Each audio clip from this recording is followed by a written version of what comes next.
भिवानी के एक छोटे से गांव में रहने वाली 18 साल की मनीषा, जिसका सपना था नर्स बनना, और वो उसी की जानकारी जुटाने के लिए एक कॉलेज में पहुंचती है।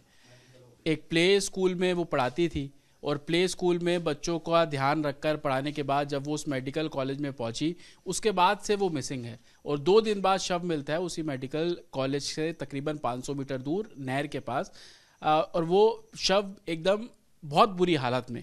भिवानी में उसी मनीषा के घर पर इस वक्त मेरी मौजूदगी है। उस मनीषा के माता पिता हमारे साथ हैं, उनसे हम बात करेंगे। क्या नाम है आपका? मेरा नाम संजय कुमार है जी। संजय, 11 तारीख को क्या हुआ? मनीषा कितने बजे यहाँ से निकली और आपको क्या कुछ बताया उसने?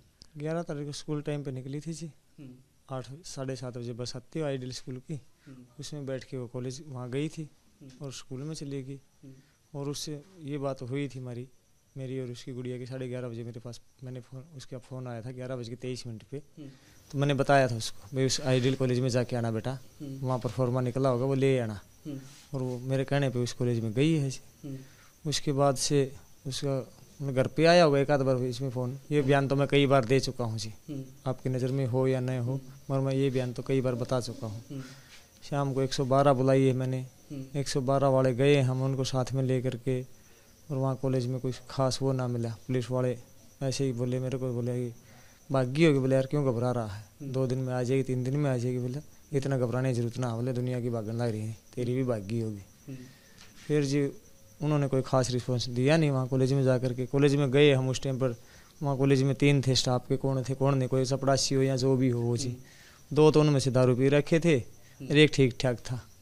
उन बोले जी आज तुम्हारे, उन्होंने पूछा होगा पुलिस वालों ने, 112 वालों ने, भाई आज बोले एक लड़की आई है मनीषा नाम की, किसी एंट्री है बोले उसकी। बोले जी आज हमारी स्कूल में तो है ना, बोले उसकी कोई एंट्री, क्योंकि 1 बजे हमारा स्कूल कॉलेज बंद हो जाए। बस उन पुलिस वालों के साथ कुछ हुई होगी बातचीत उसकी, उनके साथ ऐसे पीठ पे हाथ थपथपाया पुलिस वालों का, उन्होंने ऐसे भी कुछ किया है। तो आप वहीं पे थे? मैं वहीं पे था जी, मैं देख रहा हूँ। उन्होंने उनके ऊपर कोई प्रेशर ना बनाया, भाई हम देखेंगे यहाँ पे चेक करेंगे लड़की का मामला है, ऐसा कुछ भी नहीं किया। आगे मेरे को छोड़ दिया वहाँ पे सिंगानी गांव में। मेरे को बोले जी लुवारू जाके FIR दर्ज करवा दो आप। बोले आप लुवारू वाले देखेंगे। मैं अगले दिन सुबह गया हूँ FIR दर्ज करवाने के लिए, तो वहाँ जाते भी यही रिस्पॉन्स मिला पुलिस का कि भाई मैं और मेरे चाचा जी थे साथ में। तो ऐसे मैं था, मेरे चाचा जी साथ में, चाचा जी की हालत देख करके ना पुलिस वाला बोलता है क्या बात होगी जी। बोले जी एक लड़की की FIR करवानी है, गुमशुदा होगी जी कल से सिंगानी गाँव में। उसको देख के बोला क्यों घबराओ, बोला यार इतनी टेंशन ना ले, बोला लड़की आ जाएगी, बोला भागी होगी, 2 दिन में 3 दिन में आ गई। वही जवाब जो 112 वाला ने दिया था, वही जवाब उन थाने वालों ने दिया। बोला हमारे को पूरे दिन गुड़ाई रखा जी वहाँ पर, अब चलेंगे सिंगानी, अब चलेंगे सिंगानी। मैं उनको बार बार गुहार लगाता रहा कि भी जी मेरी लड़की के साथ कोई ना कोई अनहोनी घटना हुई है, एक बार आप मेरे साथ चलो सिंगानी। वरना वो तो जी कोई उठे ही ना जी। लगभग 4:30 पौने 5 बजे वो मैडम आई है, शकुंतला मैडम, तब जा करके हम वहाँ सिंगानी पहुँचे हैं। सिंगानी जब हम पहुँचे तो रास्ते में एक आधे कैमरे थे दुकान वालों के, उनके CCTV फुटेज देखे हैं मैडम ने, उसने तो उसमें आई है उसकी रिपोर्ट, उधर से जाते हुए जा रही कॉलेज की तरफ, क्योंकि जाना ही उसने कॉलेज में था जी, और तो कहीं जाना ही नहीं था।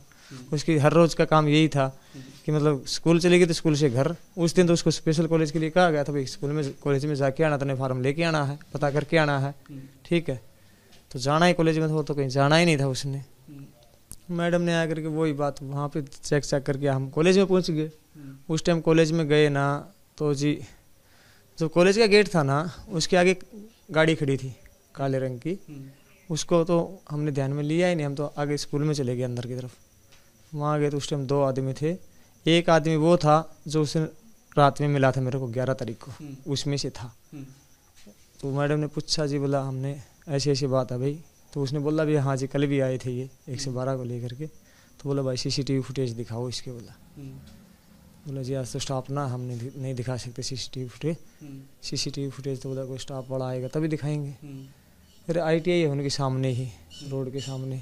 मेरी नज़र पड़ गई, मैं कहा वो ITI में कैमरे लगे हैं, वो तो दिखा सकते हो, वो दिखा दो।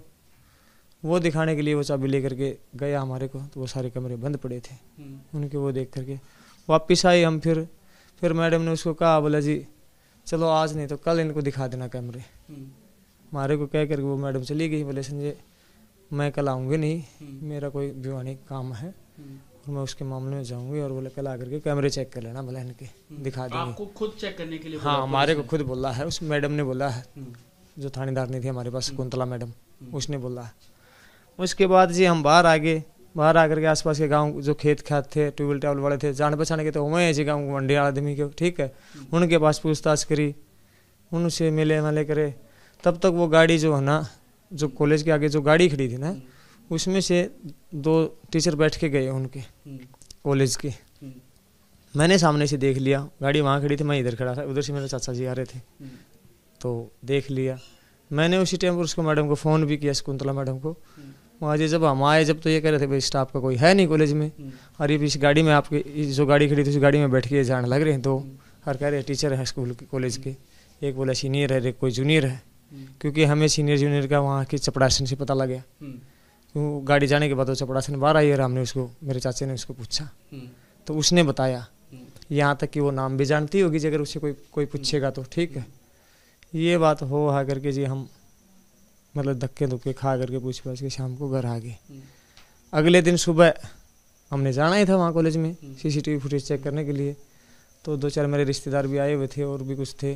तो पहले वो चले गए गाड़ी गुड़ी ले करके, बोले हम जावा हाँ तुम आओ जब बाजी हो जी, ठीक है। तब तक बोले हम देखते हैं वहाँ जा करके।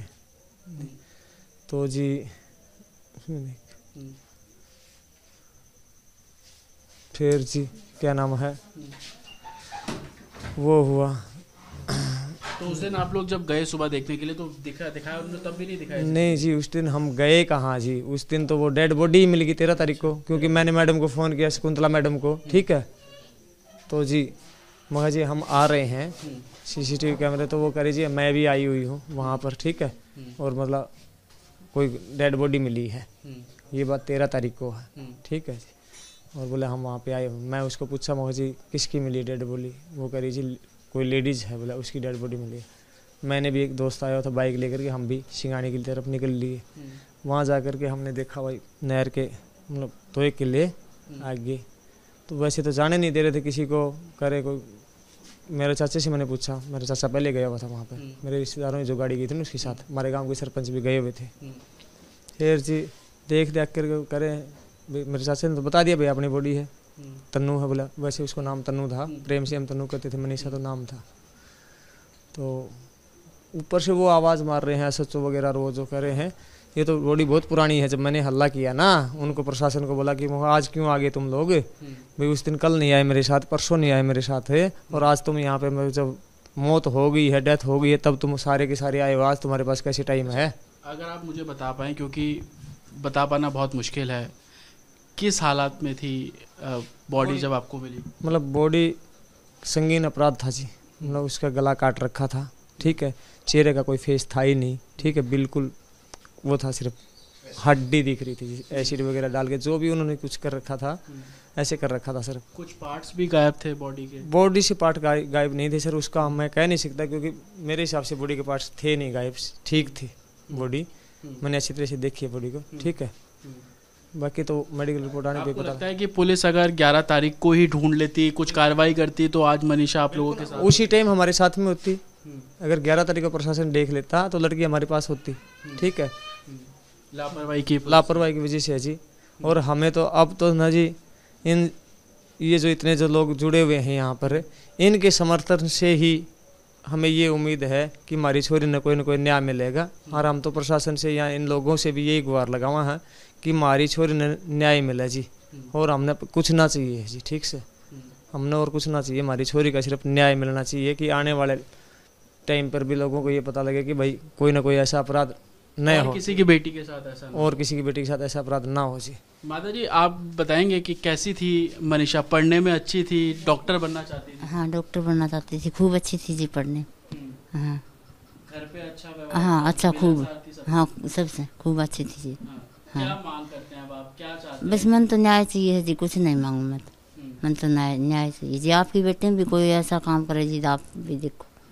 हाँ जो जिन दरिंदों ने ये हाल किया हमारी बेटी का, वो दरिंदे हमारे सामने हों, ठीक है जी, और उन दरिंदों को चाहे कानून फांसी दे जाए, अगर फांसी से बढ़ के कोई सज़ा है तो वो देना चाहिए।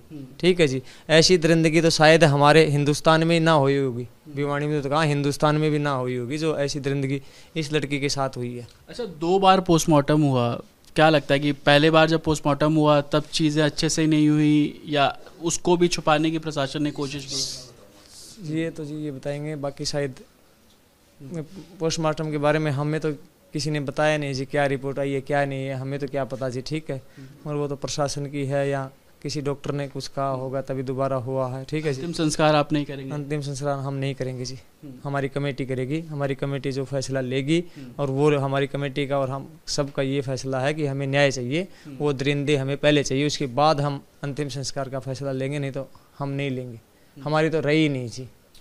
तो परिवार है, और मैं आपको एक तस्वीर दिखा दूं, ये मनीषा का घर है, और इसी घर से उसने सपना देखा कि वो मेडिकल की पढ़ाई करेगी, डॉक्टर बनेगी। और कमरे भी अगर आप यहाँ पर देखेंगे तो छोटे छोटे कमरे हैं, और यहाँ पर वो बैठ के पढ़ा करती थी। रोज़ सुबह उसकी दिनचर्या रहती थी कि वो इस घर से निकलती थी, प्ले स्कूल में बच्चों का ध्यान रखती थी, पढ़ाती थी, और उसके बाद जो बड़ा कॉलेज है जहाँ पर मेडिकल की पढ़ाई होती है वहाँ पर वो जाने का उसका सपना था। और 11 तारीख को वो उसी सपने को पूरा करने के लिए अपने घर से निकली। जाते हुए तस्वीरें भी सामने आ रही हैं कि कॉलेज की तरफ वो जा रही है, लेकिन उसके बाद क्या हुआ, 2 दिन बाद उसी कॉलेज से तकरीबन 500 मीटर दूर जो शव है वहाँ पर मिला, गर्दन कटी हुई थी। और परिवार, अब आप देख रहे हैं, न्याय की मांग कर रहा है। अंतिम संस्कार तब तक नहीं किया जाएगा तब तक इस पूरे मामले में शामिल जो आरोपी है उनको पकड़ा नहीं जाएगा, फास्ट ट्रैक कोर्ट में सुनवाई नहीं होगी, और फांसी से नीचे की मांग परिवार वाला करता नजर नहीं आ रहा है। विजय पंकज के साथ जतिन शर्मा, रिपब्लिक भारत, भिवानी।